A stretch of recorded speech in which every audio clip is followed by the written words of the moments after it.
দেখুন, কাল অবধি ইডির আদালতে আবেদন কি ছিল? এক, গোটা ঘটনার সিবিআই তদন্ত করতে হবে, তাই সিবিআইকেও আদালতে পার্টি করা হয়েছে। দুই, কলকাতা পুলিশ এবং রাজ্য পুলিশ যে 4টে এফআইআর করেছে তার ওপর সর্বোচ্চ আদালতকে স্থগিতাদেশ দিতে হবে। কিন্তু আজ সকালে তৃতীয় আর একটা পিটিশন ইডি যোগ করেছে, ইতিমধ্যেই জানিয়ে আলোচনা হচ্ছে। সেটা হলো রাজ্য পুলিশের ডিজিপি, কলকাতার পুলিশ কমিশনার এবং ডিসি সাউথকে অবিলম্বে সাসপেন্ড করতে হবে এবং তাদের বিরুদ্ধে বিভাগীয় তদন্ত শুরু করতে হবে। এবং লক্ষণীয়, আজ যারা লাইভ স্ট্রিমিং খুব মন দিয়ে দেখেছেন তারা জানেন যে আজকের শুনানি শেষ হওয়ার পরেও ইডির আইনজীবী বারবার ওই তৃতীয় মামলাটা যাতে আগামীকাল শোনা হয় সেই জন্য আবেদন করে যাচ্ছিলেন। সলিলদা, আমার পরের বক্তা সলিল ভট্টাচার্যের কাছে আসবো যে এই লড়াইয়ে পুলিশের শীর্ষ কর্তারাও কি ক্রমশ গভীরভাবে জড়িয়ে যাচ্ছেন? না, জড়িয়ে যাচ্ছেন না, জড়িয়ে গেছেন। ওরা, তাদের জড়ানো হয়েছে।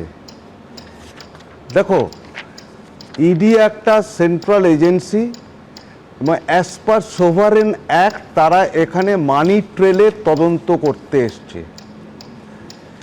মাননীয় মুখ্যমন্ত্রী, দেখো, উনি একজন সাংবিধানিক প্রধান আমাদের এই প্রদেশের, পশ্চিমবঙ্গের, এবং উনি এই সাংবিধানিক প্রধানের হয়ে সমস্ত রাজ্য প্রশাসনকে, পুলিশ প্রশাসনকে, ল এনফোর্সিং এজেন্ট যা যা আছে সবাইকে একসঙ্গে ফাঁসালেন কিন্তু আজকে।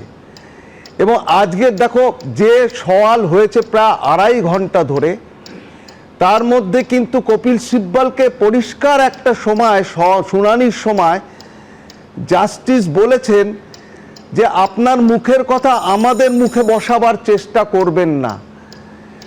তারা একটা সরকারি অনুমোদন নিয়ে নিজেদের আইডেন্টিটি জানিয়ে তারা ওখানে একটা তদন্ত করছিল, মানি ট্রেলের তদন্ত করছিল, একটা দুর্নীতি তদন্ত করছিল।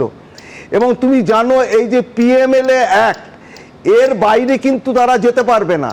সুতরাং পিএমএলএ অ্যাক্টের উপরে যা যা কাগজ তাদের সংরক্ষণ করা দরকার সেইগুলো তারা পেরুস করছিল।